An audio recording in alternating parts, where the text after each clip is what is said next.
तर पब्लिक तुमचं स्वागत आहे आमच्या बिर्याणी ब्लॉगमध्ये. तर कशी बनायची मी तुम्हाला सांगते. मन ते थम्सअप पी. मग घेतलं मी पण पिलो थोडं थम्सअप.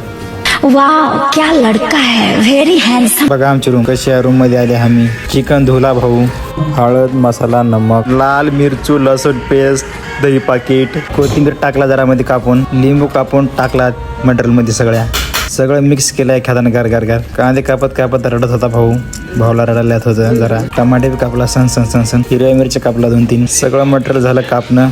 गॅसवर एका साईडला तांदूळ ठेवला. गॅस चालू केला. भगोना ठेवला गॅसवर. भगोन्यात तेल टाकला, तेजपत्ता टाकला, मसाला टाकला, कांदे टाकला, कढीपत्ता, लसूण पेस्ट, चिकन मसाला. चमच्यानं सगळं मिक्स केला मटेरियलला. चिकन मिक्स केलेलं सगळं टाकलं या मटेरियल मध्ये. पूर्ण मटेरियल मिक्स केला. 5 मिनिटं झाकून ठेवायचं भगोन्यावर. बिर्याणीचा मसाला तर सगळा बनला. तांदूळ बिकडे शिजले होते. मसाला बनला. खाली उतरून घ्यायचा. आता भाताचे आणि चिकनचे थर लावून घ्यायचं एका खाली एक. थर लावून झालं की मग कोथिंबीर टाकायचं कापून जराशी. 5 मिनिटं गॅसवर ठेवायचं. झाली बिर्याणी. मग घ्यायचं वाढून खायला. आमच्या तिघाला घेतल्या मी, सचिन भाऊ, नागेश.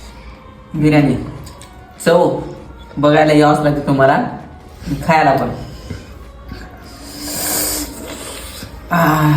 बिर्याणीचा व्हिडिओ कसा वाटला कमेंट मध्ये नक्की सांगा. Bye bye.